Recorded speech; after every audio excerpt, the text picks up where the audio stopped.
Meus caros, não sou dono da verdade e nem tampouco quero falar para milhões e para multidões em si.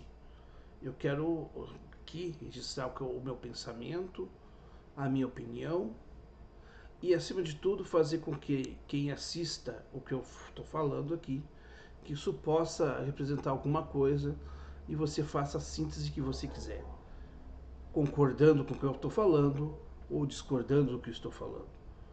Isso para mim pouco importa, no sentido de que eu não estou preocupado que as pessoas não concordem com o que eu falo.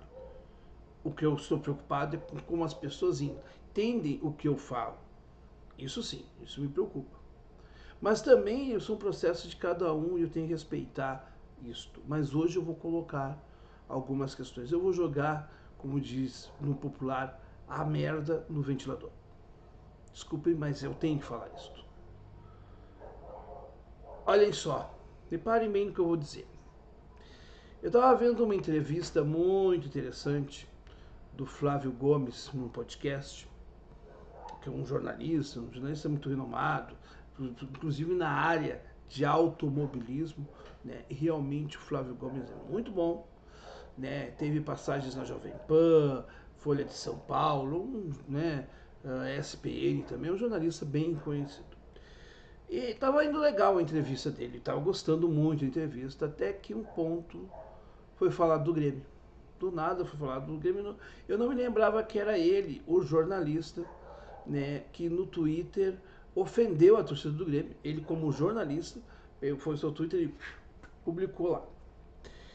E aí, inclusive falando da reputação de um homem que teve os seus equívocos, sim, não era santo e não era uma pessoa que não tinha defeitos. Tinha defeitos, mas é um homem honesto, era um homem sério, que é o Dr. Fábio Koff, né? Um homem muito sério, né? Inclusive ele ainda colocou em dúvida, né, na época, né, a questão da honestidade do Fábio Koff.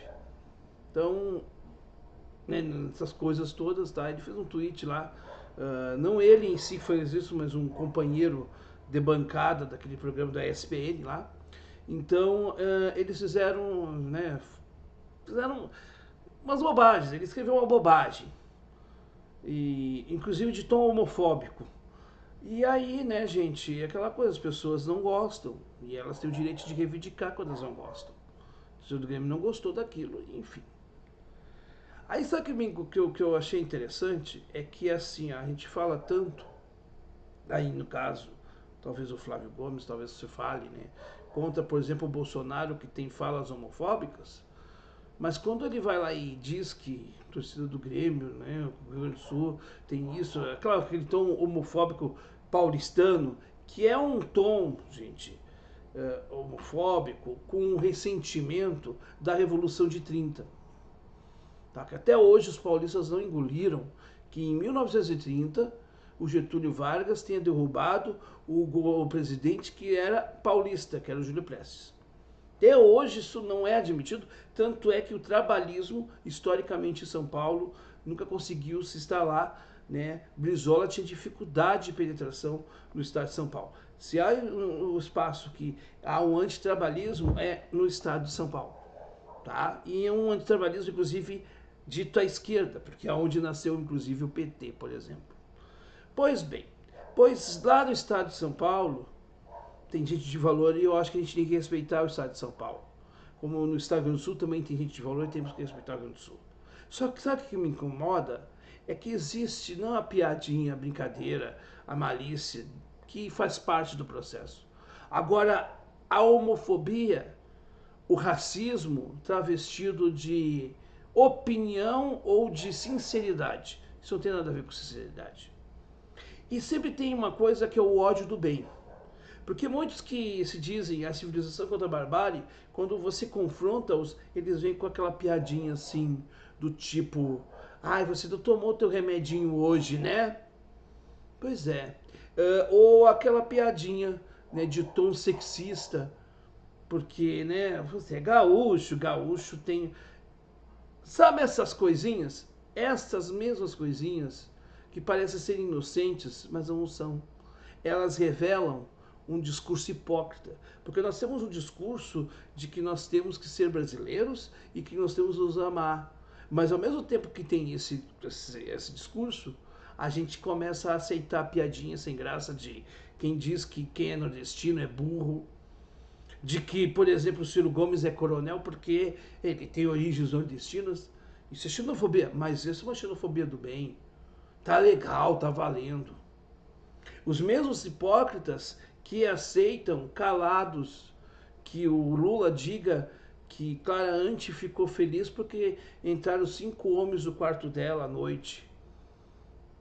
Os mesmos hipócritas também, ou outros hipócritas também, melhor dizendo, que falam que o Lula é ladrão, é corrupto, ok? Não é inocente, beleza. Agora a pergunta é o seguinte, por que vocês ficaram calados quando o ídolo máximo de vocês não conseguiu explicar a origem de 51 imóveis, e não são casas populares, são imóveis de luxo?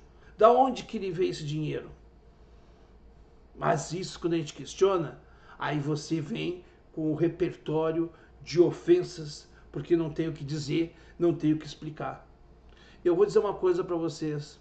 Eu estou cansado desse discurso identitário, que por sua vez, quando você critica, você está criticando porque eu sou negro, porque eu sou homossexual, porque eu sou aquilo, porque na verdade não quer admitir que tem atitudes ou que não é tão bom naquilo que faz. Por exemplo, eu posso criticar a Pablo Vittar e dizer, olha, eu não gosto de uma cantora ruim. Não porque ela é trans, ou eu acho que é trans, né, o termo certo.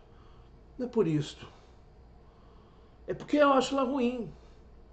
Eu critico, digo que, em termos de futebol, o goleiro Aranha, aquele que se envolveu naquele caso em que fez com que o Grêmio fosse punido, e tinha que ser punido o Grêmio, mas não só o Grêmio, mas tinha que ser punido os autores, mas não daquela forma, com o justiçamento que foi feito, né, por parte, inclusive, né, de uma parte da torcida do Internacional, que por uso de uma rivalidade, de um ódio ressentido, usou-se e se valeu daquilo para colocar uma pecha num clube que tem negros na sua história, como, por exemplo, o Lupicínio Rodrigues, autor do seu hino, a Tarcísio Flecha Negra, e etc, etc. Tá? Então, se eu ficar aqui contando a história, né, eu vou ficar bastante tempo falando.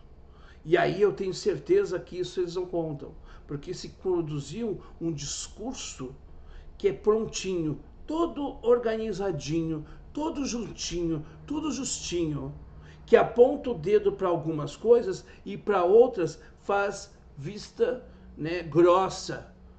Quando eu vejo pessoas que se dizem defensores das mulheres se calarem perante os absurdos ditos por senhor Luiz Inácio Lula da Silva, não lá atrás, em 2002 ou em 1900 e bolinha, mas em 2022, aí é que eu digo que nós temos uma nação não de patriotas, nem de progressistas, nem nada. Nós temos uma nação de hipócritas, cínicos e mentirosos. Porque quando você se diz progressista e aceita piadas de cunho machista, sexistas do Lula e cobra somente dos outros que fazem isso, você está sendo hipócrita, mentiroso. Quando você se diz cristão e se diz pela família e aceita que o Bolsonaro diga que usa apartamento funcional para comer gente, e ele diz isso para ofender uma moça que lhe fez uma pergunta, se você acha que isso é uma atitude correta, meus parabéns, você é um hipócrita, um cínico. E eu não vou dizer que isso é uma doença, porque isso para mim não é doença, é desvio, sabe de quê? De conduta, é desvio de caráter. Ou a gente aceita que não podemos ser homofóbicos com gaúchos, gremistas, colorados, paulistas e com todos, ou a gente é homofóbico, porque se para um caso serve e para outro não serve, por que isso então Por quê? Porque nós somos hipócritas. Nós não podemos ser racistas e só dizer que eu só posso não ser racista só com aqueles que não são gremistas. Por exemplo, no meu caso, eu como gremista, eu tenho que combater o racismo contra o Internacional, contra o Atlético Mineiro, contra o Corinthians, contra o Flamengo, contra quem quer que seja. Quando eu digo que eu sou progressista, quando eu digo que eu respeito as mulheres, eu vou respeitar todas as mulheres.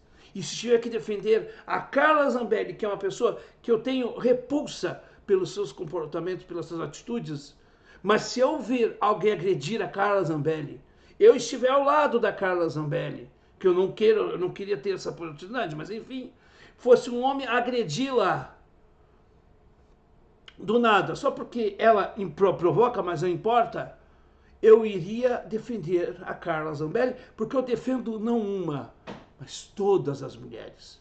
Isso não me torna, inclusive, bolsonarista, porque eu defendo a Carla Zambelli, porque eu também defenderia, tá, a Márcia Tiburi, que eu tenho repulsa do mesmo grau que eu tenho com relação a Carla Zambelli.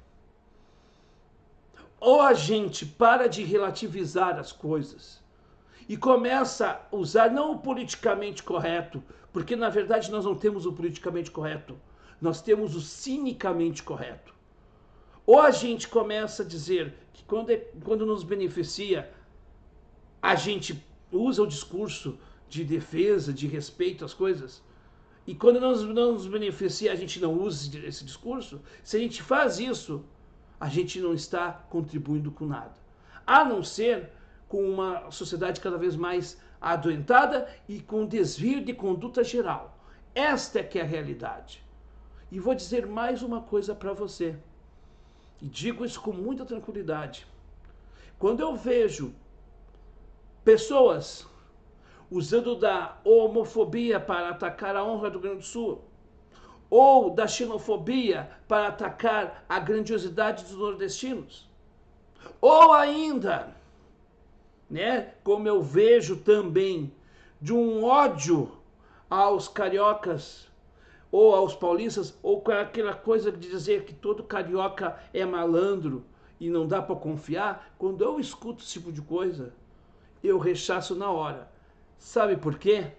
Porque esse tipo de generalização, esse tipo de comportamento, esse tipo de pensamento não pode coadunar com aqueles que se dizem civilizados ou aqueles que se dizem progressistas. Porque eu me sinto progressista. Mas não significa, e quero dizer bem claro, que eu não me sentir favorável ao aborto, que isso me coloque menos progressista. Não significa que ao dizer-me progressista, que eu aceite que você chame o outro de fascista simplesmente porque ele não concorda contigo. Ou a gente começa a combater as hipocrisias no cerne delas, ou continuaremos fazendo do Brasil um circo cujo espetáculo, o espetáculo do cinismo, tomou conta e tirou a lucidez de nós mesmos. Ou a gente combate a hipocrisia e diz: vamos defender a luta contra a mulher, quem quer que seja ela. Vamos ser contra o racismo, seja nos beneficiando ou sendo contra nós. Porque a gente precisa defender o respeito à identidade sexual, ao gênero da pessoa, à formação étnica dela, à formação cultural. Não existem culturas melhores, não existem culturas melhores, não existem raças melhores. Porque todos nós, brancos, azuis, amarelos, vermelhos, verdes, todos nós somos Homo sapiens, somos de uma mesma espécie. E mesmo assim, a natureza todos os dias nos mostra que podemos conviver sendo de espécies diferentes, mesmo com o ciclo da cadeia alimentar. E vide o que todo dia, quando a gente vê um gatinho sendo acariciado por um cachorro, ou quando um animal qualquer é acolhido por uma outra fêmea que acolhe aquele animal que estava perdido, enfim. Porque a natureza, ela é generosa, ela não é mesquinha, ela não é tacanha, como a visão destes que eu citei aqui. Repito, nós não vivemos a era do politicamente correto, nós vivemos a era do cinicamente correto. E aí vale uma coisa para mim e para ti vale outra. Enquanto nós vimos gente fazendo vistas grossas, passando pano para os seus ídolos de plantão e querendo falar e ditar regras para os outros, nós seremos não uma nação séria, seremos sim um país que não se pode levar a sério, porque nem ele mesmo se leva a sério.